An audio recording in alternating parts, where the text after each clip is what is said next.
Hallelujah. Hallelujah. Opo, aming Ama at aming Diyos, dakilang hari. Sa pangalan po ng bugtong ng anak na kami ng Jesus, muli po naririto kami dumudulog sa inyong Panginoon. Tuna po sa lahat ay nagpapakumbaba po kaming lumalapit. Hinihingi po namin ang kapatawaran ang lahat po ng pagkakasala na amin pong nagawa, na sabi, inisip na hindi naging kaaya-aya sa iyo, O Lord. Father, forgive us. Lord, is your promise, O God, na kung ipinahahayag po namin ang aming mga sala, kayo po ay tapat at banal na kami patatawarin at lilinisin kami sa lahat ng aming mga kasamaan sapagkat kayo po ay Diyos na mabuti. Hallelujah. Hallelujah. Kaya salamat, Panginoon, sa kapatawaran at taglay na po namin. Salamat po, O Diyos. Hallelujah. Sa araw na ito, O God, sa pribilehiyong kami ay malaya makakapagpurit, makakapagsamba sa inyo. Lord, dalangin nga po namin na pangunahan mo po kami, Panginoon. Gabayan, patnubayan, dahil walang silbi ang lahat ng ito kung wala ang pagsama mo. Kaya sa inyo lamang po kami umaasa. Inaanyayahan po namin ang banal na Espiritu na siyang kumilos sa aming kalagitnaan. Salamat, Panginoon, sa iyong kabutihan, sa iyong kadakilaan. We welcome your mighty presence right now in this place, O God. Hallelujah, hallelujah.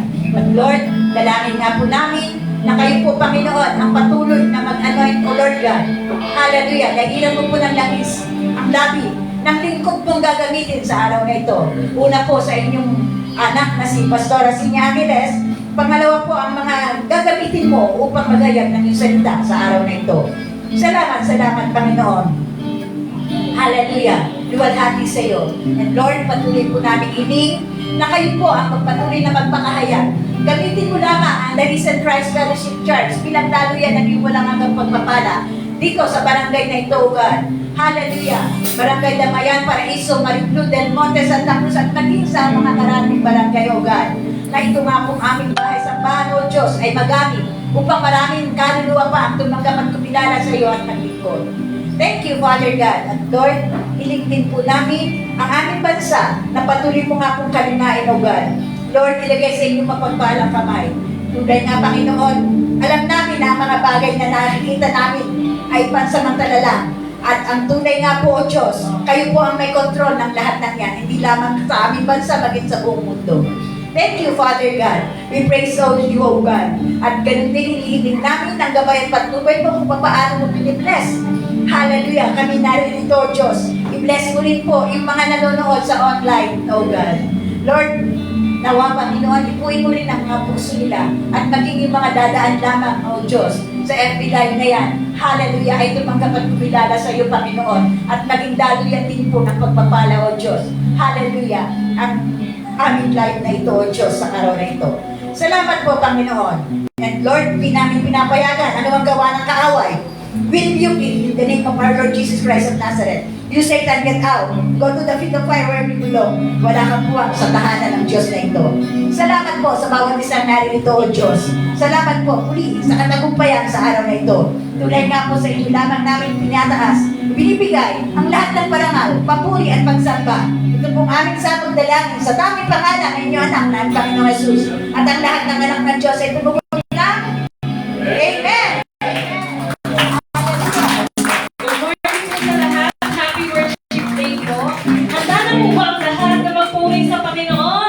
Amen! Masaya po ba ang lahat?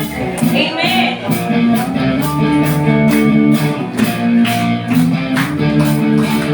Ganda! May saya! Hirap ng puso ay nalala.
pag-ibig mo.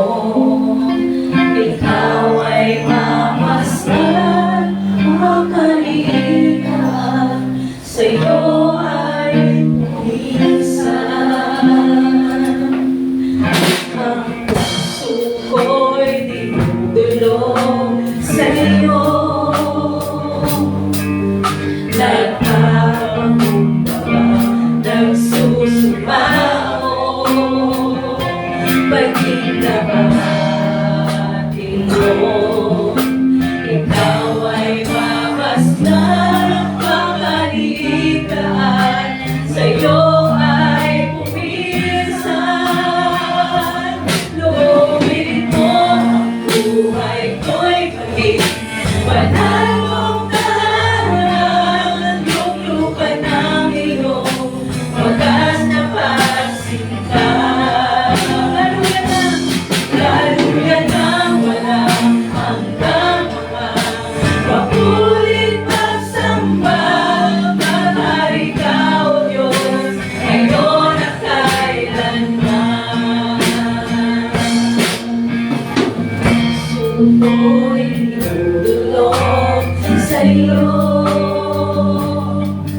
nagpapakumbaba, nagsusumamo, pag-ibig mo. Ikaw ay mamasdan, makalikan, sa'yo ay pumisan. Suko'y dinudulog sa'yo, nagpapakumbaba, nagsusumamo, pag-ibig mo. Ikaw ay mamasdan, makalikan, sa'yo ay pumisan. Loobin mo ang buhay ko'y maging banal mong tahanan, luklukan ng iyong wagas na pagsinta.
Purihin ka, O Diyos. Ang aming alay ay pagsamba. Kalawalhatian, buong aralan, kapangyarihan mo'y walang katulad. Pupurihin ka, O Diyos. Ang aming alay ay pagsamba.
tayo maupo.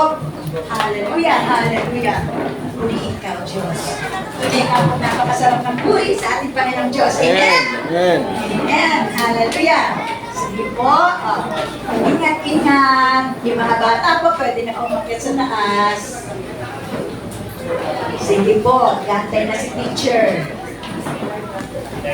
Pwede niyo na po i-occupy yung nasa inahan. Settle niyo na po yung sarili niyo. Yes. Praise God. Hallelujah. Puri ng Panginoon. Ayan. Napakaganda, napakagwapo talaga ng mga anak ng Diyos. Amen! Hallelujah! Praise the Lord! Yan, ihanda na po natin ang ating sarili at muli pa, dagdag pang pagkain spiritual ang ibibigay sa atin sa araw na ito. Amen! Praise the Lord! Ihanda niyo na po yung ating mga notebooks at pen para po sa mga nag-take note. Tawagin na po natin ang kanyang lingkod, Pastora Sinya Angeles. Palakpakan mo natin ang kanyang lingkod.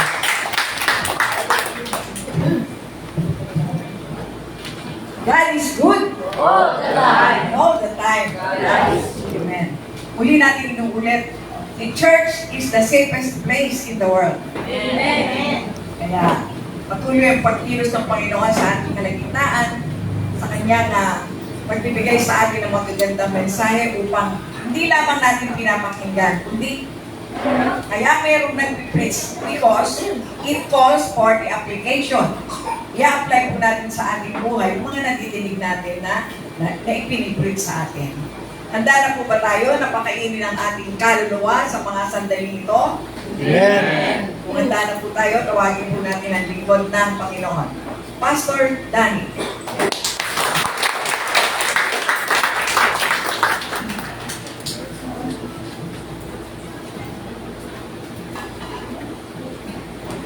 Glory to God. Purihin ang Panginoon sapagkat patuloy tayong pinagsasama-sama at patuloy na nagpupuri sa Panginoon.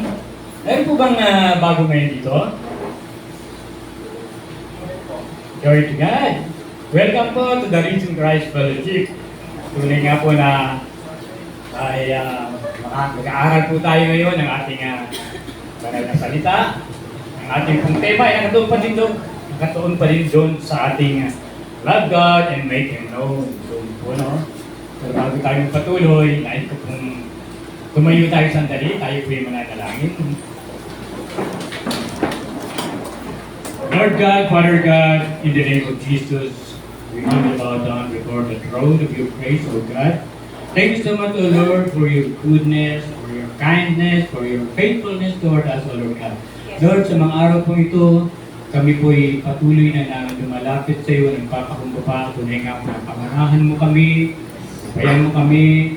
We acknowledge your Holy Spirit in this place, O God, na ikaw ang magtuturo, magpapaunawa sa aming pag-aaralan, sa umagang ito, Lord God. Lord, we pray, prepare our heart, our mind, na tunay nga po na aming mga salita, ay patuloy na mailagay sa aming puso at isipan. May pamumuhay po namin ito, higit sa lahat, Panginoon. May bahagi din po naman namin ito sa iba, lalo na sa aming mga mahal sa buhay. Lord, gamitin mo lamang po ako na maging daluyan ng pagpapala ng iyong mga anak. Ikaw po ang makita sa aking harapan. Ikaw po maitaas ang iyong pangalan at mabigyan ng karangalan. Salamat po, Diyos. Ito po ang aming sabot panalangin sa makapangyarihang pangalan ng aming Panginoong Jesucristo. Lahat yung sabi na, Amen. Amen. Praise God. Hallelujah.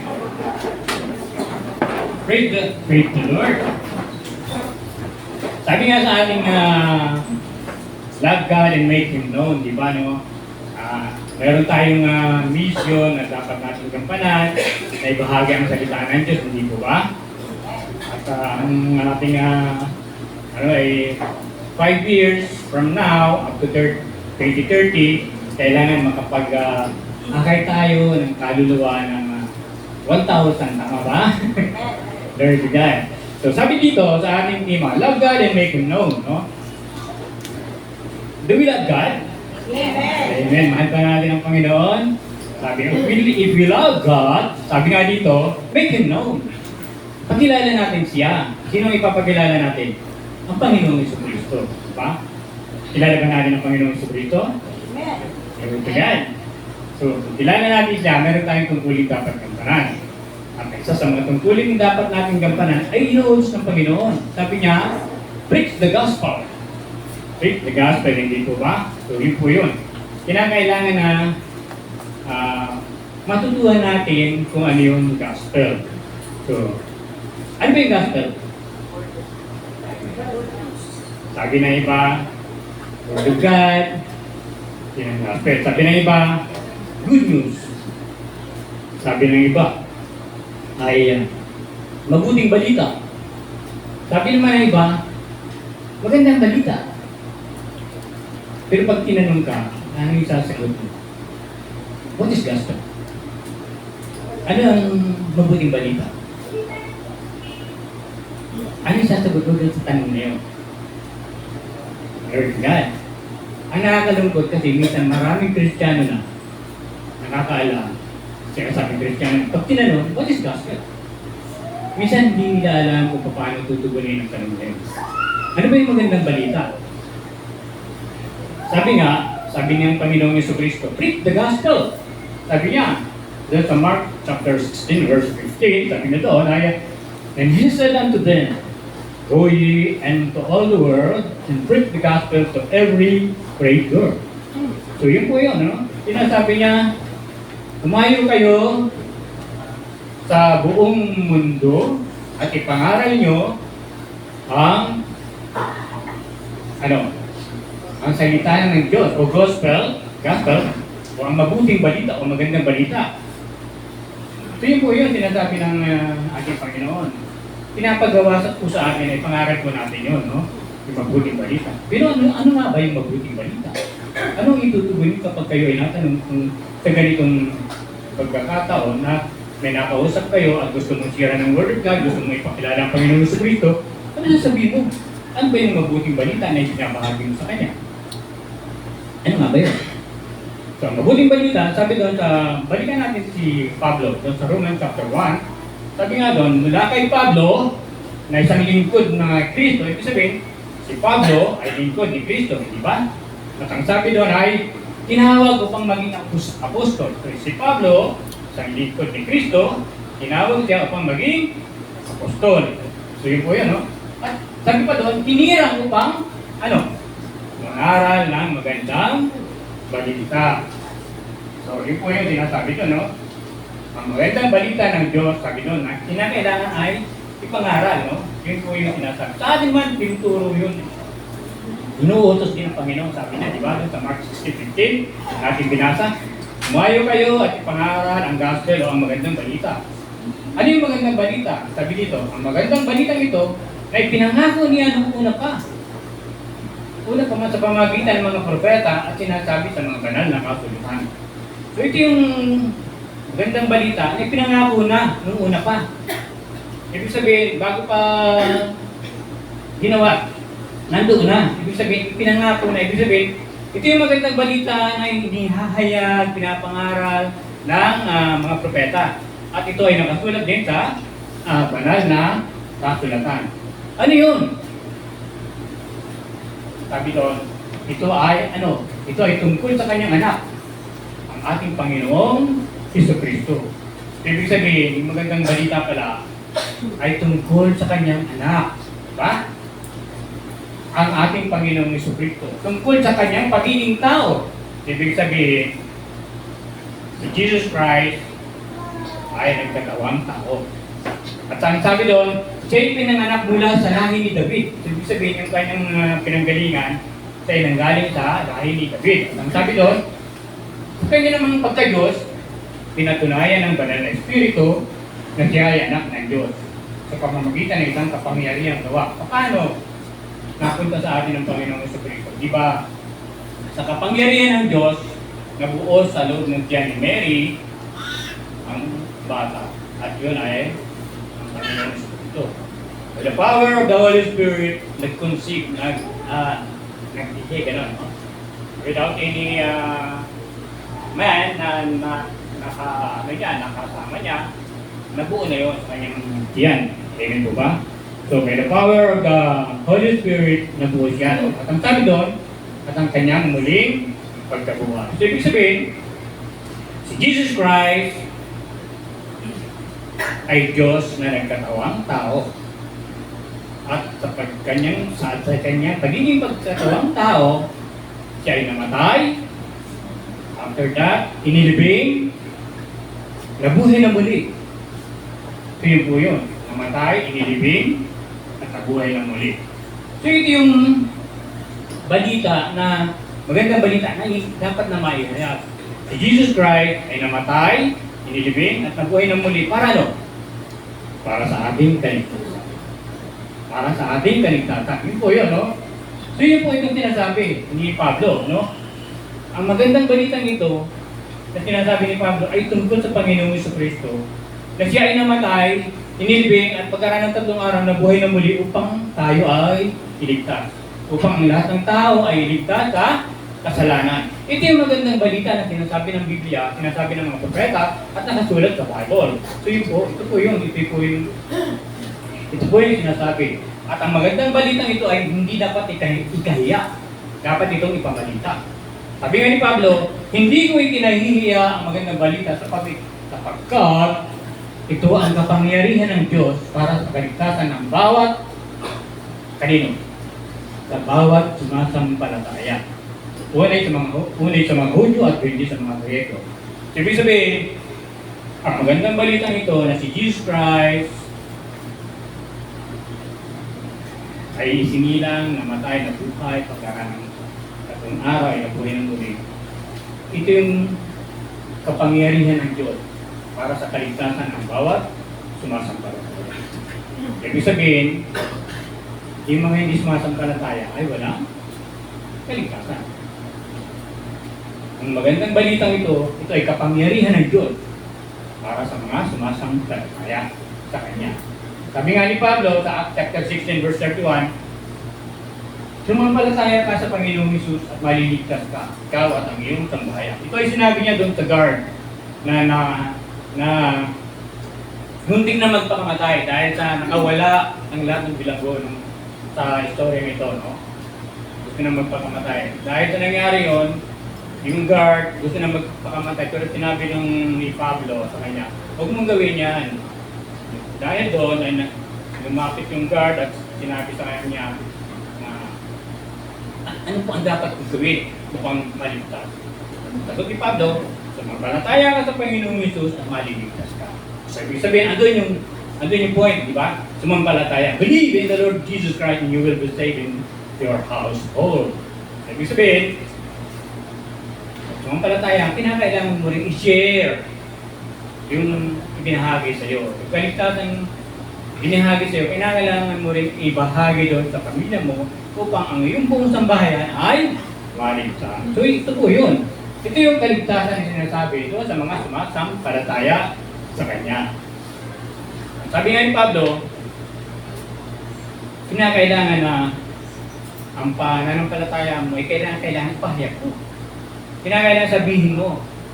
Kinakailangan tanggapin mo si Jesus Christ bilang Panginoon at sariling tagapagligtas ng iyong buhay.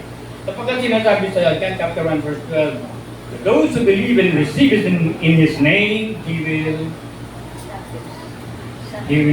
have the right to become children of God. Amen po ba? Lagi natin binabanggit yun. Ang sino mang tumanggap, nanampalataya sa Panginoong Jesucristo ay binibigyan ng karapatang maging anak ng Diyos. Lahat ba ng anak ng Diyos?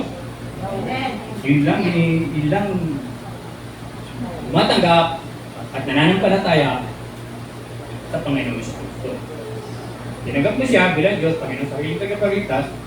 Ikaw ngayon ay anak ng Diyos. Binigyan ka ng karapatang maging anak ng Diyos. Kinakailangan, tanggapin mo yun.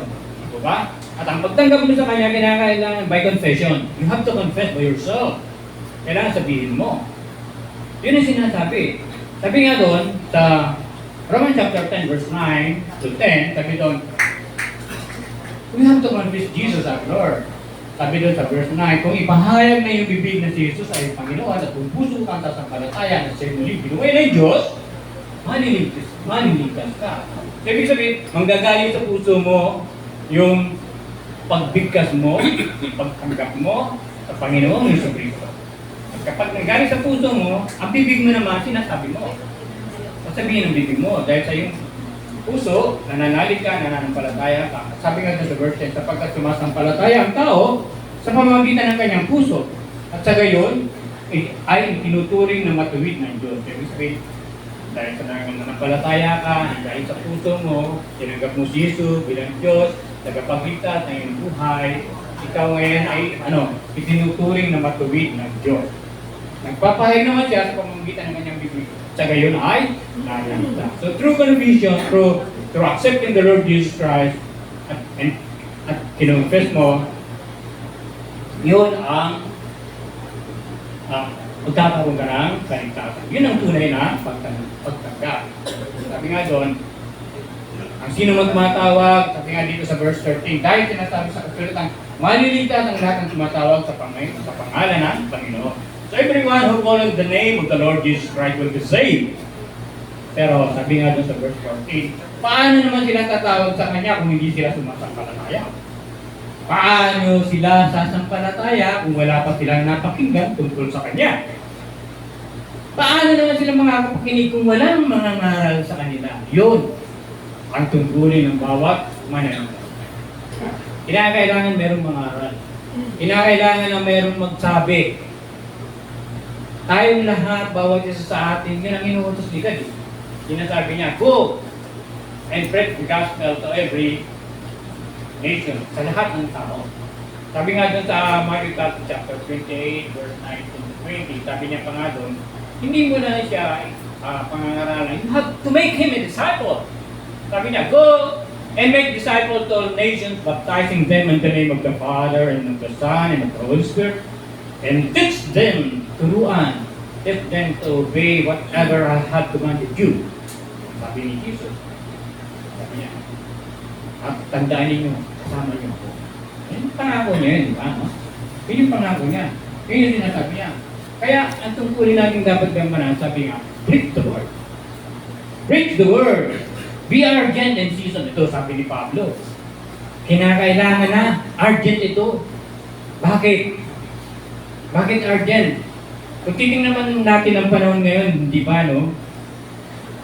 Sabi nga, be urgent. Huwag ka na mag-aksaya ng panahon. Gawin mo na ang lahat ng makakayanan mo. In season, in out of season, sabi doon. Ipangaral mo. Be urgent. Reprove, rebuke, exhort, with all lang sabi and teaching. Sabi doon, di ba? Kinakailangan na ipangaral mo ang salita na ito. Pagsikapan mong gawin ito. Convince yung taong sasabihan mo kung ayaw niya maniwala na ito ang tama. Pakita mo, ito ang Bible. This is the truth. Sabihin mo sa kanya, ito ang katotohanan. Convince. Convince mo siya. Pakita mo sa kanya that this is the Word of God. Ito ang katotohanan na dapat nating matutunan at panampalatayaan. So, may mga tao kasi na pag sinabihan mo, minsan ayaw nilang maniwala. Ayaw dito ba? So, you have to share the truth. And what is the truth? The Word of God. Because Jesus is the truth. Sabi niya, I am the way, the truth, and the life. No one will come to the Father except through me. So yun yun. Isang pangako yun ng Panginoon, hindi ba? Ha? So, walang makapupunta sa Ama kung hindi sa pamamagitan. Sinabi niya yun, di ba? Ako ang daan, ang katotohanan at buhay. Walang makapupunta sa Ama doon sa ating Diyos sa masalangit. Sa pamamagitan lang ng Panginoon. Kaya sinasabi niya na, preach the gospel. Magmadali ka na, sabihin mo na. Dahil sa panahon natin ito ngayon, lalo na ngayon, ay kinakailangan ang lahat ng tao, sabi niya nga, makarinig ng salita. Sabi niya, proof. Ibig sabihin, itulong mo yung tama. Kung may narinig ka ng mali, sabi niya, review. I-review mo. Kung may mali silang ginagawa, i-review mo. Ituwid mo. Convincehin mo sila. Sabi doon, di ba? Pagsabihan ng mga tao. Sabi doon, palakasin. Tumugin mo sila. Palakasin ang kanilang loob sa pamagitan ng pagtatyagang pagtuturo. Kinakailangan magtyaga talaga tayo. With long suffering and patience, we have to teach. We have to say the word. We have to tell the truth. At yun po ang kinakailangan na gawin natin. Bawat isa sa atin. So yun po yun. Yun ang pinakamahalaga sa lahat, no? Ito yung sinasabing magandang balita na kinakailangan may pangaral. So ngayon ba kung yan? Panginoong Jesucristo, pumatay, nilibing, buhay ng muli. Para sa kanino? Para sa kaligtasan ng lahat ng tao. So yun po yun, mahalaga po yun. Kaya dapat lang na mag-aral tayo. Paano mo may difference ang salita ng Diyos kung hindi tayo nag-aaral? Kailangan na lagi tayo magbasa ng salita ng Diyos. So po yun po yun. Ipangaral natin ang salita ng Diyos. Maging matyaga tayo sa pagtuturo ng salita ng Diyos. Kailangan meron tayong devotion, yung prayer natin, yung ating 24/7. Huwag natin kalimutan yun. Lagi natin alalahanin yun. Sapagkat alam natin sa panahon ngayon ay masyado nang sumasama ang mundo. Sabi nga doon sa 2 Timothy chapter 4 verse 3, sapagkat darating ang panahon, hindi na sila makikinig sa wastong katuruan. Sa halip, susundin nila ang kanilang hilig. Maghahanap sila ng mga tagapagturo na walang ituturo, kundi ang ibig lamang nilang marinig. Hindi sila makikinig sa katotohanan, sa halip ay ibabaling ang kanilang pansin sa mga alaman. Malimit kasi ang tao ngayon, maraming kinakaabalahan. Kung minsan, yung hilig na nila ang ginagawa nila. Pag lalo na yung cellphone, talaga yung cellphone, ang social media, ang lakas ng influensya, hindi po ba? Magbukas ka lang ng cellphone, minsan meron kang dapat gawin, nakalimutan mo na, kahit sa panunod mo ng cellphone. Normal na nangyayari yung kahit sa amin nangyayari po yun. Malimit na yung ating attention, yung ating dapat gawin, ay sa pagbukas mo ng cellphone mo, minsan nawawala yung focus mo. Yung focus mo na dapat gawin ay hindi mo na magawa, nabaling mo siya. Sabi nga ni Mr. Jenny nung nakaraan, mag-focus tayo. Kanino ka dapat mag-focus? Sa Panginoon. Yung lagi dapat na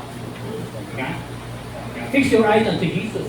Sabi ng Bible. So yun po yun. Kinakailangan na lagi tayo nakafocus sa Panginoon. Kasi ang tao ngayon minsan papakinggan nila yung ikasisiyan nila, masisiyahan sila, ganun na po ngayon ang karamihan. So sabi nga, no? So, dahil din na sinasabi doon sa 2 Timothy chapter 3 verse 2, dahil sa huling araw, no, in the last days, maraming tao ang doon. Ang mga tao ay magiging makasarili, sakim sa salapi, palalo, mapagmataas, mapagsamantala, suwain, sa magulang, walang utang na loob at kapastangan sa Diyos. Yun na nga yung nakikita natin, di ba? Sa panahon ngayon, lalo na yung mga official government natin, di ba, no? Mapagsamantala. Sila pa na dapat na makakitaan natin ng isang magandang halimbawa. Subalit sila pa nagiging dahilan kung bakit ang ating bansa ay isa sa mga dahilan kung bakit ang mga tao ay marami ayun, nasasaktan, naghihirap, baliwala sa kanila yung kumisan, hindi ba? Sabi nga doon mga makasarili, sakim sa salapi, palalo mapagmataas, mapagsamantala. So ngayon sa magulang, maraming anak ngayon, minsan yung mga magulang nila ay ayaw, kinakalaban pa, inaaway pa, at minsan may mabalitaan ka, yung anak, kung sinaksak, o kung ano man pinatay, o ano, di ba? Pero mga ganun na mangyayari, kaya ang panahon ngayon ay talagang sobra-sobra na. Kaya sabi nga, yung mga Kristiyano dapat gawin ang kanilang dapat gampanan. Yun lang ang pag-asa na ang mga Kristiyano ay makapag-share ng Word of God, makapag-disciple, para itong sabi nga ni Bishop, ang pinaka-solution ay revolution. Revolution. Hindi yung revolution na baril lang, no? Hindi ganoon. Ang sinasabi niya, yung revolution, yung salita ng Diyos ay pahayag. Make a disciple. Mag-disciple. Yun ang sinasabi niya. Revolution na mag-disciple. May bahagi ang salita ng Diyos.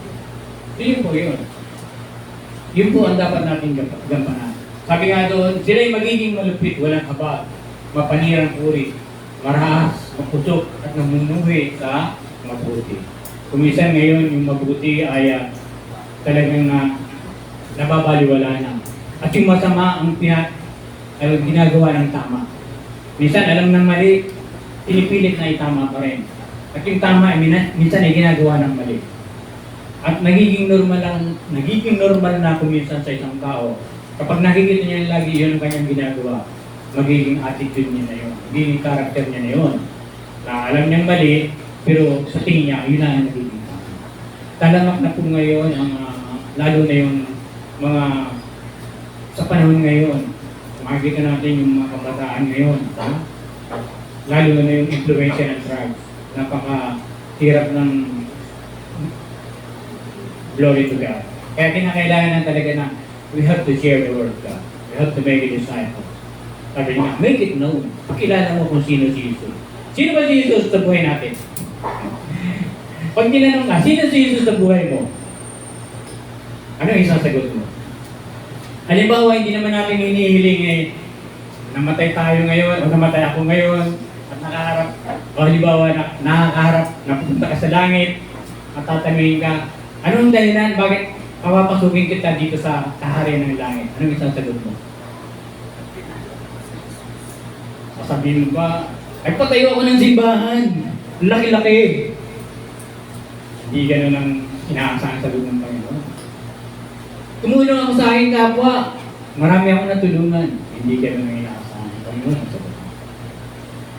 Sabihin mo ba, marami po akong ginawang sakripisyo para sa iyo. Maraming ganun, no? Gumawa po ako ng mabuti. Pero ang pinakatamang sagot po doon ay, Panginoon, ikaw po ang aking tagapagligtas. Ikaw ang aking Panginoon. Yan ang pinakatamang sagot.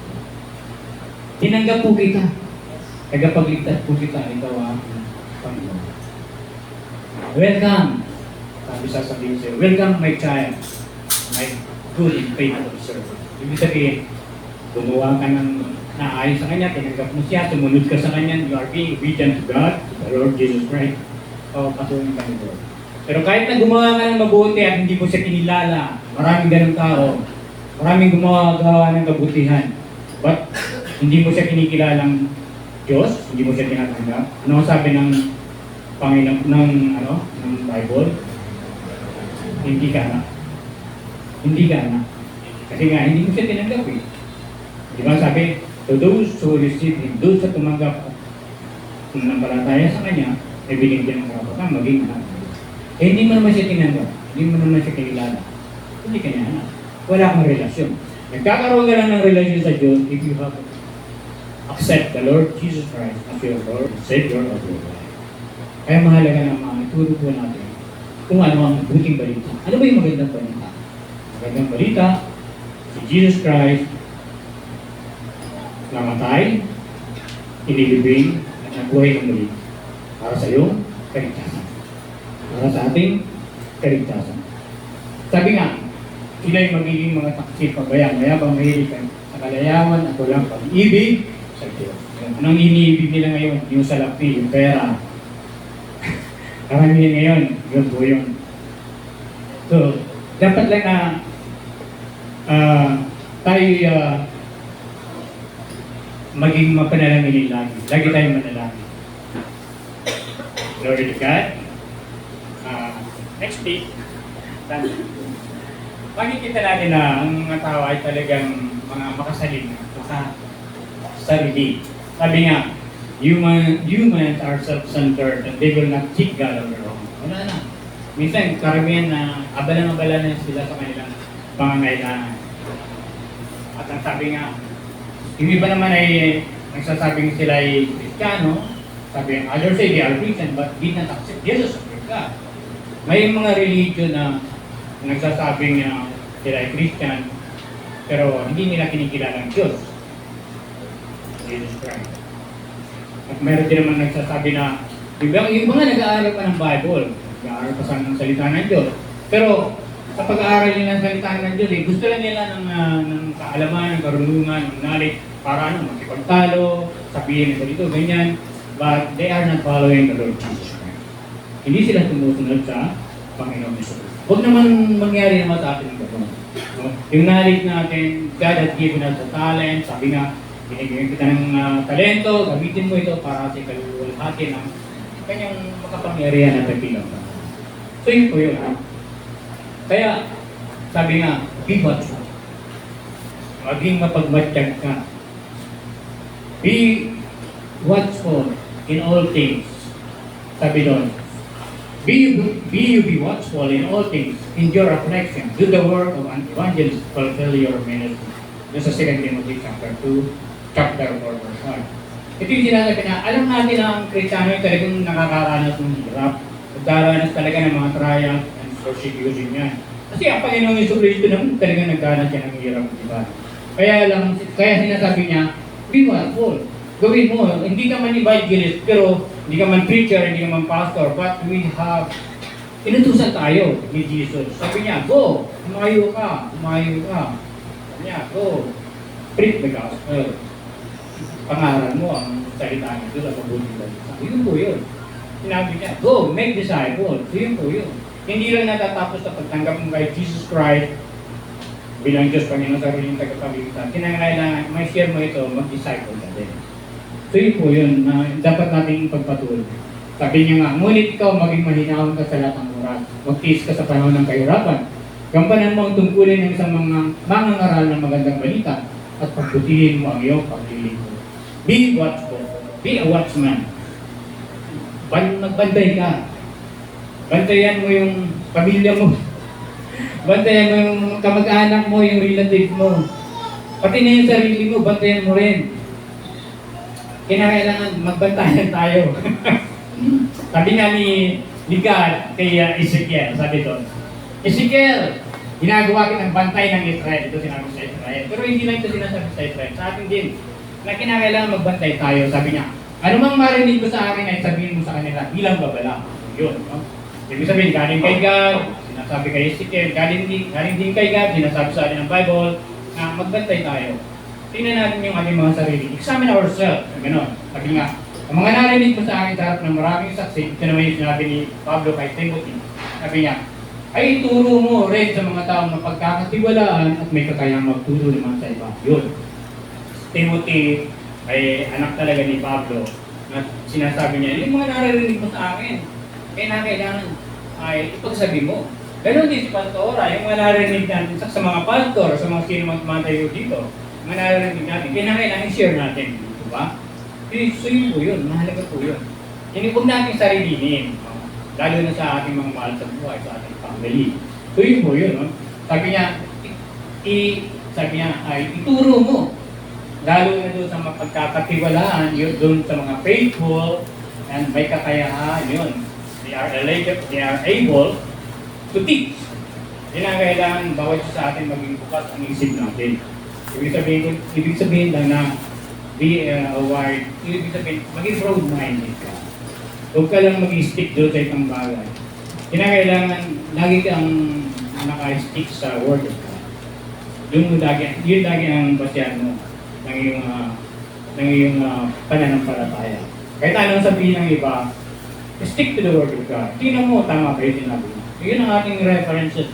Yun ang ating basyan, ang ating pananampalataya. So, kinakailangan magbantay ka. Kaya sinabi niya, kapag sinabi ko sa verse 8 ng 33 ng Ezekiel, sabi niya, kapag sinabi ko sa taong masama na siya'y mamamatay, at di mo ito pinaalam sa kanya, upang magpagbagong buhay, mamamatay nga siya sa kanyang kasamaan, ngunit pananagutan mo ang kanyang kamatayan. So we are responsible, we are accountable, mayroon pananagutan, lalo na sa pamilya mo, sa relative mo, sa kaibigan mo, sa kapitbahay mo, sa ibang tao na hindi pa nakakilala sa Panginoong Jesucristo. Kapag sabi nga, di ba? Preach the word in season and out of season. Napapanahon man niyo o hindi pangaral. Sabi nga sa verse 9, ngunit kapag binigyan mo ng babala ang masama, gawin may hindi pa rin ito nagbagong buhay, mamamatay siyang makasalanan, ngunit wala kang dapat panagutan. Ayun po yun. Wala kang pananagutan kung nasabi mo, sa kaibigan mo, kaibigan, ito ang gusto kong sabihin sa'yo. Tanggapin mo ito hindi, kailangan masabi ko ito sa'yo. Kailangan masabi ito sa'yo. Kasi hindi natin alam ang buhay, dito ba? Wala nakakatiyak sa ating buhay. Hindi natin alam kung buhay pa siya kinabukasan. Hindi ba? Yun po yun. So, kinakailangan talaga na masabi natin. Sabi nga sa Philippians chapter 4, pag malasakitan ninyo ang kapakanan ng iba, at hindi lang ang inyong sarili. Ibig sabihin, be concerned to one another. Kailangan pag malasakitan natin dito. Sabi nga doon, a follower of Christ has a duty to share the word of God and to bring people to Christ. So yun po yun. Kaya ito ba ay follower ni Jesus? Amen. Amen. So pag follower ni Jesus, you are a disciple. Kasi ang disciple is a follower. A good follower ay talagang gagampanan niya yung tungkulin niya bilang pagsunod sa Panginoon sa Kristo. Kaya nga, sharing the word of God is caring. So if you carry your loved one, you share the word of God. If you care, kung mahal mo ang iyong kaibigan, you have to share the word of God. So yun po yung nasabi sa atin. Kasi yun naman ang utos ni God, di ba? Love your neighbor as you love yourself. Ibigin mo yung kapwa, gaya ng pag-ibig mo sa iyong sarili. Care. Your care. So yun po yun, no? What we believe when we receive Jesus Christ, God expects us to confess our faith to our God. Yun, inaasahan tayo ng Panginoon eh. Inaasahan nga, bawat isa sa atin ay inaasahan ng Panginoon. And make every effort to lead them experience the right relationship with God. Yung tamang pakikipagrelasyon. Kasi minsan, mali yung relasyon. Minsan, iniisip niya tama yan, pero hindi pala. Sabi nga, there's a way seems righteous to a man, but the end thereof is death. Meron sa tingin ng tao na tama, yung kanyang ginagawa. Pero ang dulo pala noon ay kamatayan. So, lagi natin i-consult yung ating mga sinasabi o ating tininiwalaan based on the Bible. So yun po yun, no? So, dapat lang talaga na magpatuloy. Magpatuloy tayo. Dahil may pananagutan tayo. Sabi doon sa 2 Corinthians chapter 5 verse 10, for we must all appear before the judgment seat of Christ, that everyone may receive the things done in his body according to that he has done, whether it be good or bad. Sapagkat tayo harap sa Panginoon, harap tayo lahat. Bawat isa sa atin, naharap tayo sa Panginoon, sa hukuman ng Panginoon. Pagdating ng araw, talagang titingnan kung anong ba ang mga ginawa natin sa buhay. Ano ba yung mga ginawa natin? So, yun po yun. Ano ba yung... Sabi nga sapagkat na tayo harap sa hukuman ni Kristo, yung judgment seat of Christ, yun yung hukuman ni Kristo. Yung karamihan dyan yung mga believer. Lahat doon ay believer. Lahat ay mananampalataya. Ano pang ginawa mo? Mananampalataya ka, ano pang ginawa mo? Yun po yun. Sabi doon, no? At tatanggap na nararapat ayon sa ating magawang mabuti. Yun. May crown ka. Meron kong nagpipala. Sa ginawa mong mabuti. Pero kung mabuti o masama. Kung masama, sabi nga doon, nang tayo nabubuhay pa sa labas. Ibig sabihin, habang may buhay pa tayo, gumawa tayo. Kung hindi maganda yung ginawa mo bilang isang mananampalataya, parang apoy ka lang na doon. Parang apoy ka lang. Katulad ng dito, di ba? Pag sinabi, radicalize ang ginto dumadaan sa apoy. Pero pag nasunog, o yung ginawa mo, pag nasunog, parang dumaan ka. Yun po yun. Parang dumaan ka lang. But still, you are in the presence of God. Kaya yung ginawa mo, wala kang reward. Wala kang crown of righteousness na tinatawag. So yun po yun. So lahat tayo ay binibigyan ng pagkakataon ni God. Lahat tayo ay ang sigad na asahan niya ang bawat sa atin. Sabi nga, God is trusting us to be a witness and win others to God. Yun. Nagtitiwala siya sa atin. Ang Panginoon, nagtitiwala sa atin na makapag-aral tayo ng kaluluwa para madala sa Panginoon. Sabi nga, bibigyan ka ng kapangyarihan, di ba? The Holy Ghost will empower us. Sabi doon sa, but you shall receive power after that the Holy Ghost is come upon you, and you shall be witnesses unto me, both in Jerusalem, and all Judea, and in Samaria, and to the uttermost part of the earth. So, the Holy Spirit will empower us. The Holy Spirit is with you, with us. Dahil tinanggap mo siya, the Holy Spirit ay indwelling. Nandiyan yan, laging nakapantay, laging nagtuturo, laging nagpapaalala. Sabi nga, because this is the promise of the Lord Jesus Christ. Diba? Hindi niya tayo iwanan, hindi niya tayo papabayaan. The Holy Spirit, sabi niya nga siya, magtuturo, magpapaalala sa lahat ng ating gagawin, sasabihin at isip. He will teach us. He will guide us. He will remind us every day that the Lord Jesus Christ has been or told, o sinabi. Ito yun po yun. Kaya, huwag mo yung papighatian, huwag natin papighatihin ang banal na Espiritu. nararamdaman natin yun. Mararamdaman natin yun. No?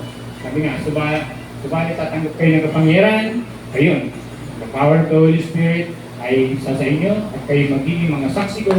Ibig sabihin, we should be a witness for the Lord Jesus Christ. In following Jesus, sa panunod sunod sa Panginoon sa Kristo, talagang hindi mo maiiwasan na makaranas ka ng minsan, magagalit sa yung kaibigan mo, ayaw ko niyan. Minsan sasabihin sa'yo, walang kwenta yan. Di ba? Minsan lalayuan ka pa nila in following Jesus. At minsan naman kukutyain ka pa.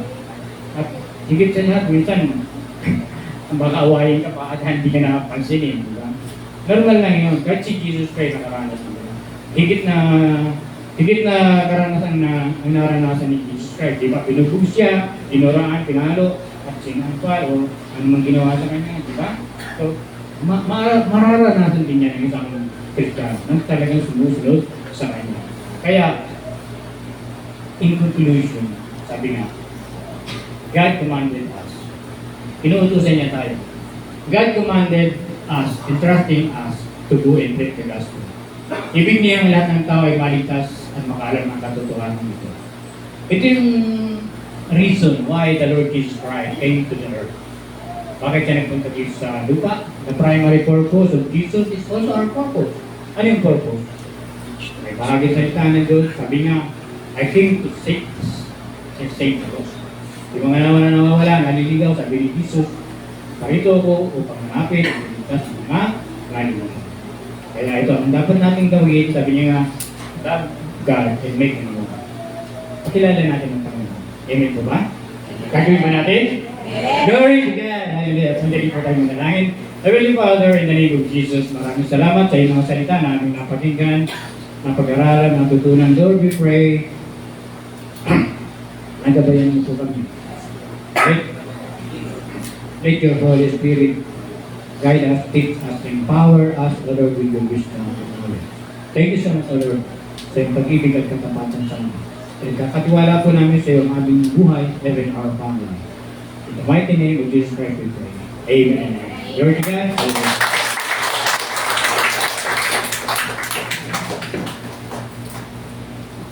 Tawagin ko ba si Pastor niya?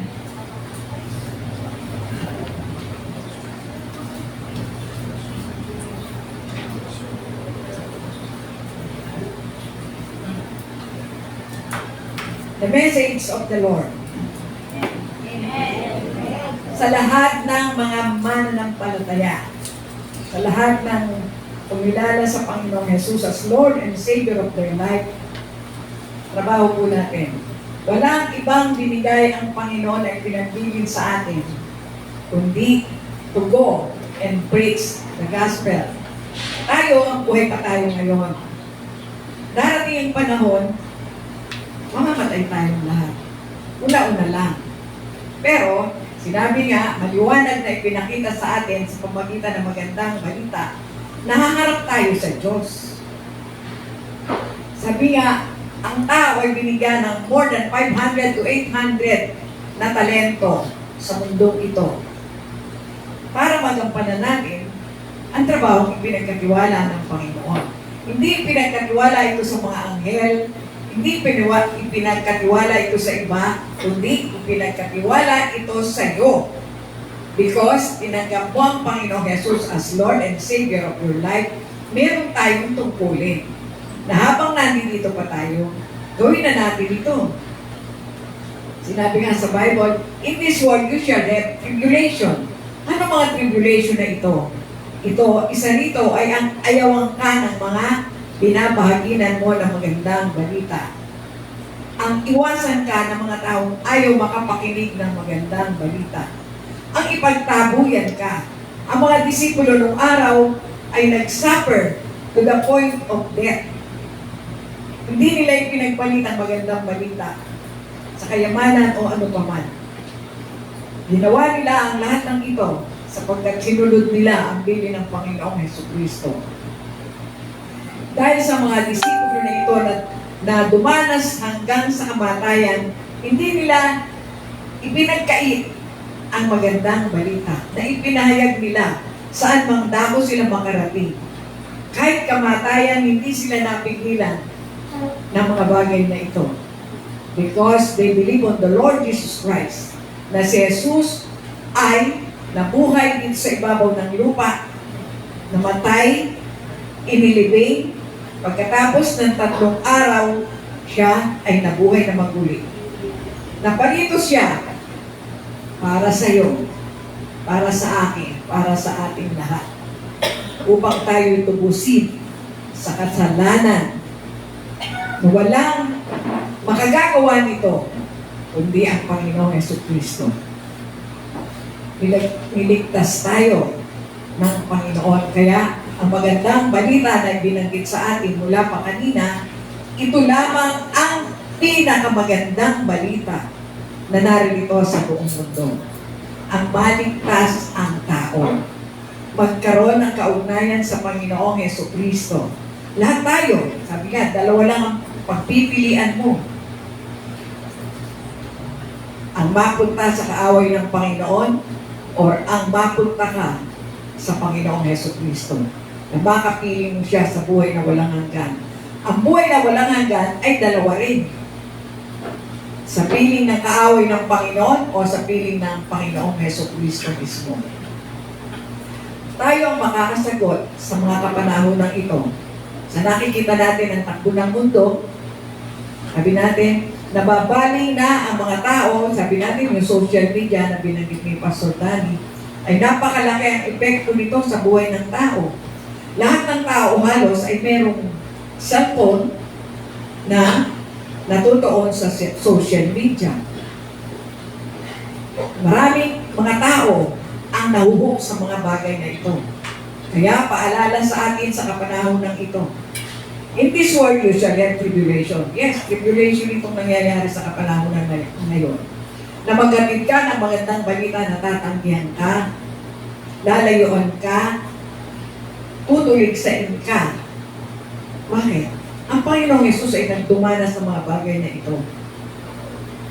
To the point na ibigay niya ang kanyang buhay para maligtas ang tao. Nakikilala sa kanya. Tatanggapin siya ng buong puso as Lord and Savior of their life. Kaya ito ang pinakamagandang balita. Wala nang iba pa. Wala nang iba pang pinakamaganda. Dahil hindi tayo mananatili sa mundong ito na ganito. Dadating ang panahon, mawawala tayo at haharap sa Panginoon. Na pagharap natin sa Panginoon, isusulit natin. Maaaring itanong niya yung huling habilin niya bago siya umakyat sa langit. To go ye and preach the gospel. Walang ibang mahigpit na balita ang Panginoon, kundi ang ibahagi ang magandang balita para maligtas ang tao. At maliligtas ito kung tayo ng mga tinawag niya bilang mga anak ay gawin na natin habang may panahon pa tayo. Habang ngayon na. It is urgent. Now na. Huwag na tayo maghintay pa ng mahabang kapanahunan na naghihintay pa tayo. Dahil tayo ay wala nakakaalam kung hanggang kailan tayo sa mundong ito. May namamatay na bata, may namamatay na binata, dalaga, matanda, iba't ibang kapanahunan. Ngunit, ang kinatatakutan natin ay humarap tayo sa Panginoon na wala tayong ginawa. Hindi tayo sumunod sa kanyang huling habilin. Yun ang last testament na binigay sa atin ng Panginoon. Humayo ka na. Ipahayag mo ang magandang balita habang may panahon pa. Sapagkat wala nakakatiyak kung hanggang kailan tayo sa mundo. Gawin na natin ito. Yes, pero mga pagsubok. Maraming mga pagsubok. Pero huwag tayong matakot. Huwag tayo, sabi nga, huwag kang mamatay sa taong papatay ng iyong katawan. Matakot ka sa kaluluwa na walang silbi na ginawa dito sa ibabaw ng lupa. Sabi natin, ito ang kapanahunan na maintindihan natin na the true gospel is the salvation of the Lord for humankind.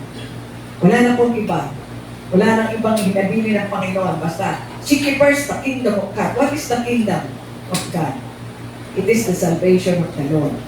Wala tayong ibang mapupuntahan, kundi sumunod sa nanais ng Panginoon. Kahit na sa oras na meron tayo, ipagkatiwala natin sa Panginoon ito. Kasi malakas pa tayo ngayon. Huwag na nating sabihin na kapag nasa dead end ka na or nagsasuffer ka na, na meron ka ng mabigat na karamdaman na hindi ka na makatayo at saka mo sasabihin, kung malakas lang ako, magbabahagi ako ng magandang balita. No! Now is the time of salvation. Laging present tense ang binabanggit ng Panginoon, go. And present tense, ngayon na, now na. Now is the salvation. Kaya huwag po natin ipagkaila ang panahon na meron tayo ngayon. Nakikita natin ang takbo ng mundo. Nakikita natin, ipinapakita sa atin ng Panginoon ang pagkakaiba ng panahon na yun at ng mga panahon ngayon. Tayo ay binigyan ng Panginoon ng katalinuhan, ng karunungan. You are the living testimony of the Word of God in you. Ikaw ang buhay na patotoo. Kung ano ang ginawa mo, ano ang ginawa ng Panginoon sa buhay mo, ito ang magandang patotoo ng buhay natin. Kaya huwag na po tayong magpabukas-bukas pa. Gawin na natin because that is the mandate of the Lord to each and every one of us to go and preach the gospel. Salamat po.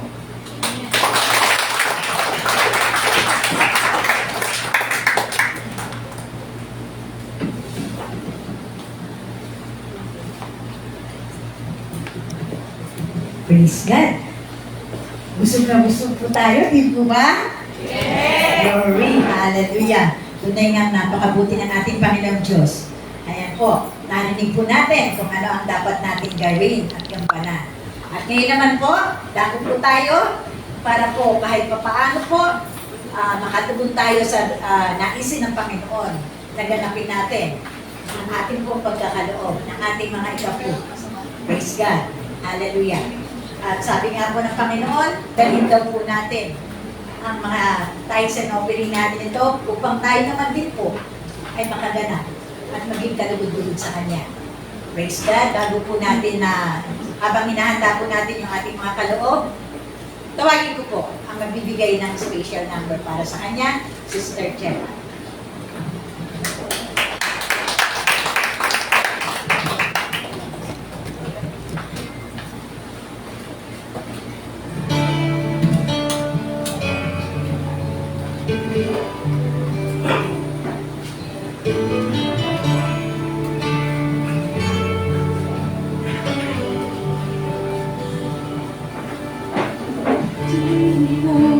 Ay aking hanap-hanap sa likod ng mga takot at pag-iirap sa kabila ng aking pagkukulang. Katabanan mo, O Diyos, aming lahat. Sa puso at damdamin, ika'y mananatili. Walang hanggan ang alay mo, pag-ibig. Natagpuan ng iyong pag-ibig na dakila. Doon sa krus, ako'y iyong pinalaya. Jesus, ako'y aawi nang wala nang pagpupuri. Ang puso ko'y sa'yo iaalay.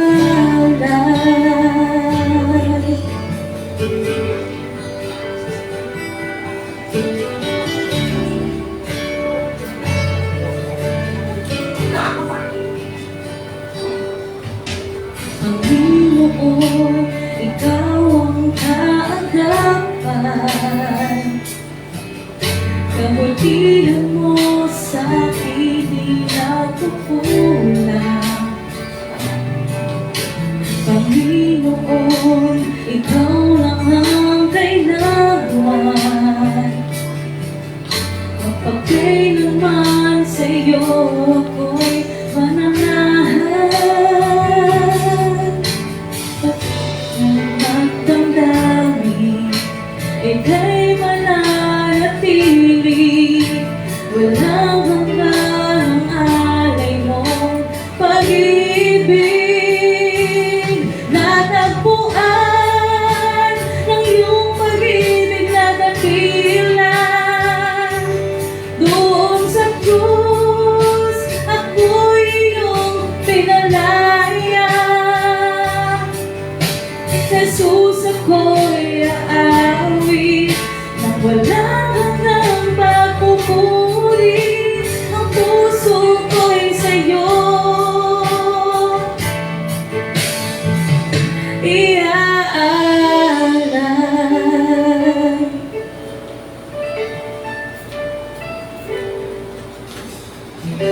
Hangad ko lang ay mamalagi sa presensya mo.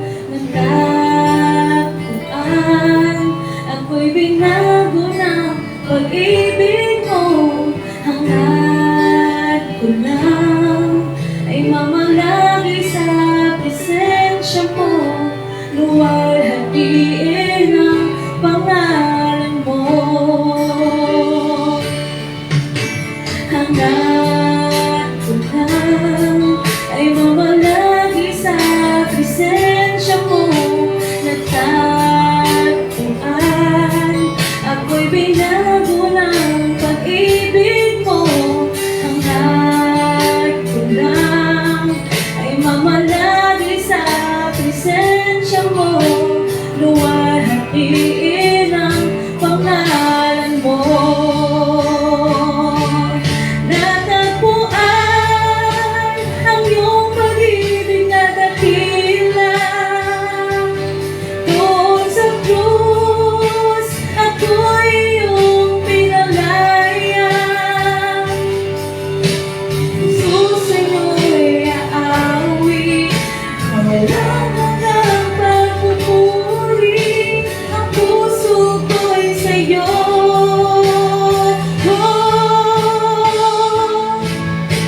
Hangad ko lang ay mamalagi sa presensya mo. Nagtagpuan, ako'y binago ng pag-ibig mo. Hangad ko lang ay mamalagi sa presensya mo. Luwalhatiin ang pangalan mo. Luwalhatiin ang pangalan mo. Luwalhatiin ang pangalan mo.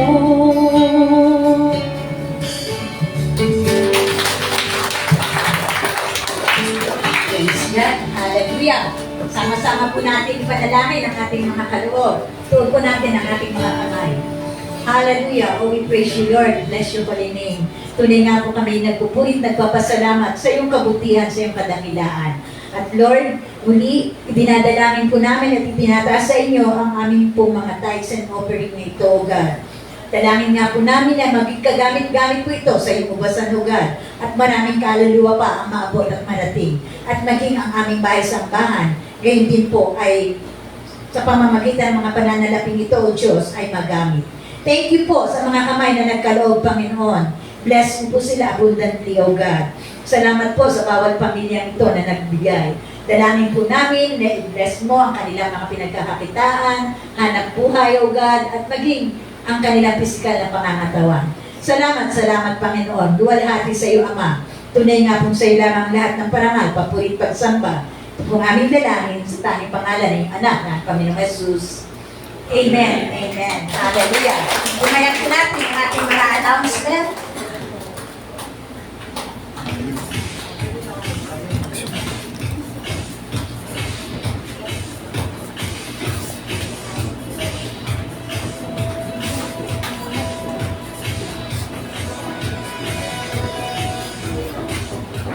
Every Sunday po ang ating worship service. Yan, 10 a.m. po yun. Meron din po children ministry, 10:30 po after ng ating praise and worship. May youth ministry po tayo ng 12:30 p.m. At every Tuesday po, may pastor gathering tayo ng 10 a.m. And every Wednesday, ang Wednesday po, alas 10 po ng umaga. At ganoon din po, afternoon, pumupunta sila sa Christian Outreach Program po natin yon. Sama po natin sa prayer yan. At ganoon din, patuloy ang ating prayer and fasting every Friday. At ang break nito ay every Saturday po.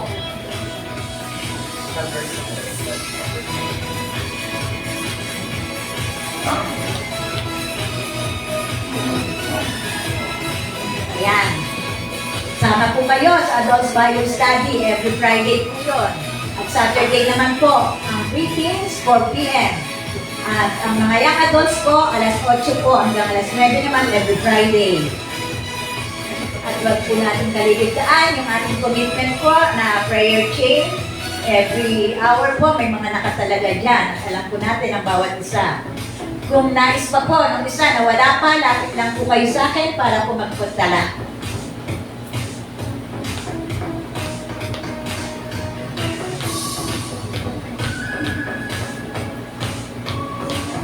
Yan. Every quarter na po ang ating family day. Pero sa December 21, ito po yung ating family day, Thanksgiving and Christmas party. At sa darating po na Saturday po, planning po.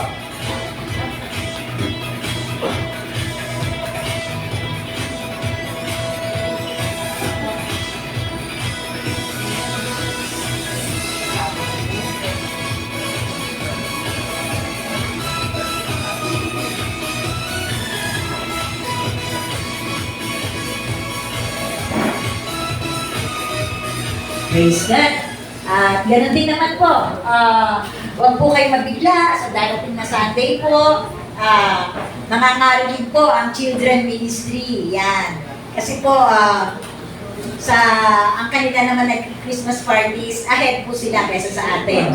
Sa 14 po sila ang kanila po Christmas party. Kaya po sa Sunday, ihanda po natin yung ating sarili para po sa kanila. Mangangaro din daw po. Ngayon naman po, bali pupunta po tayo sa ating po mga cell groups. Yan. At syempre, di ba, nakita naman natin at narinig yung mensahe kanina. Yun po yung time na pag-uusapan po natin kung nasaan na ba tayo. Tayo ba ay nagiging parte ng ito? Sige po. Adults, men, dun po kayo, and adults, women, dito po. Praise God. Ang music ministry po, dito po kayo kasama ng com team. Ang mga pre-teens, sige po, pwede na kayong umakyat sa taas. At ang mga pre-teens at young people. Dito po sa unahan, yung Wednesday group. Yung pastora po na grupo. Doon po, dito po kayo, yan, si Sister Del po kayo. Praise the Lord. Glory to God. Young adults.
Kasi tayo rin para sa reception mat.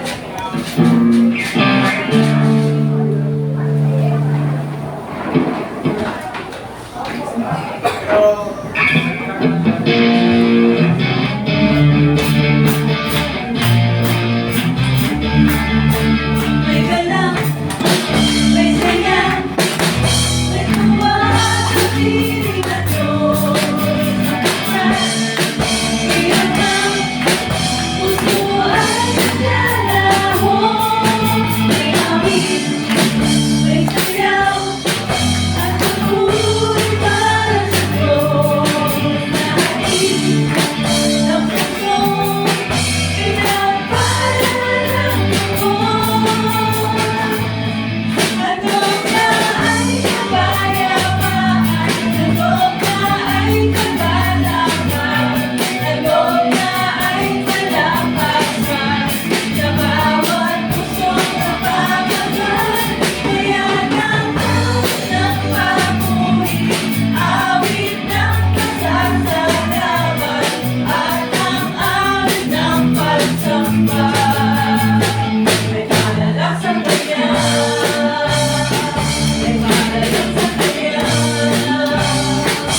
Tayo po ay manalangin.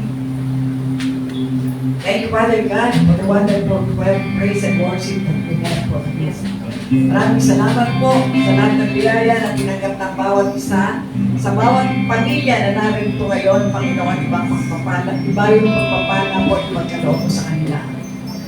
Even ailing pocket, Father God. Dalangin din po namin ang mga nakaramdaman sa mga pagkakataong katulad nito. Kayo po ang magbibigay ng kagalingan sa kanila, Panginoon, sa mga sandali ito. Wherever they are, saan man sila naroon, kaya mo pong abutin, Panginoon, upang magkaroon sila ng kagalingan. Maraming salamat po sa mensaheng tinanggap namin at sa mensahero ginamit mo bilang daluyan ng pagpapala ng mga napakinggan namin mensahe, Panginoon, na ikapabuhay po namin sapagkat ito'y para sa iyo. Maraming salamat sa pagbukas sa masaganang pagpapala sa buhay ng bawat isa. Hayaan mo pong sa pagkakataon nito, maingat namin ibalik sa iyo ang lahat ng pagpupuri, pagpaparangal, pagpapasalamat at pagsamba. Ito po ang aming samot dalangin sa pinakamakapangyarihang pangalan ng Panginoong Jesus. Tayong lahat ay magsabi na Amen! God bless you.